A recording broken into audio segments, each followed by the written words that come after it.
Ladies Who Surf, collected in Perranporth. Part 2. The first wetsuit to be worn in Perranporth was a cumbersome affair.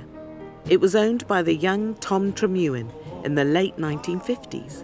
To wear it, you first had to cover yourself in talcum powder, and then it took 2 to help you into it, and 4 to peel it off after. It made whoever wore it look like they'd been on a horse for weeks.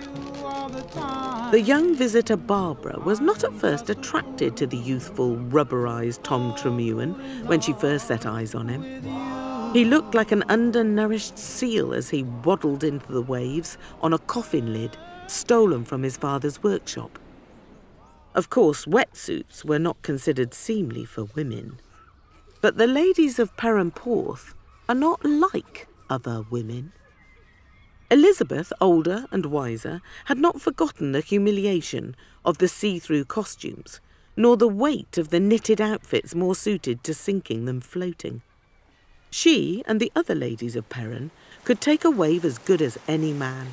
She could smell an offshore wind, know when to carve a barrel, judge the swell by its markings, know how to balance on the deck of her board and feel the joy of the spray in your face and the speed of the rushing tide. But never were they allowed to compete with the men in the local championships. Never. So one day, by furtive arrangement, the lady surfers of Perran caught the train to Truro and equipped themselves with the finest wetsuits money could buy and certain other items. On the day of the championships, the wives, daughters, grandmothers, girlfriends, sisters were not there as usual to cheer their strutting men on from the shore. But there were several other mysterious men who filled the ranks of the competitors. Lumpy men who looked strangely padded, men with beards and moustaches.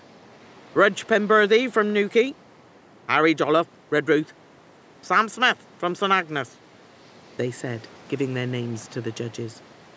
And they swept the board, these lumpy, bearded men, winning every cup and first and second and third places in almost every category. But as they stood on the beach to receive their cups, a wave as big as 2 libraries rose up and crashed down onto the hairy prize winners. To a collective gasp, last heard on the occasion of the transparent swimsuits, the beards came adrift and floated off like drowned cats, leaving Elizabeth and the other ladies exposed in front of all onlookers. Mrs. Cottle's husband let out a loud laugh that he could not keep in. His wife, now beardless, got down from her prize-winning plinth and this time hit him about his person with a dead cod. But a point had been made, a line drawn in the sand. Next time the young student Barbara saw Tom Tremewin, the design of wetsuits had improved somewhat. She saw him on top of a white wave, the sun behind him.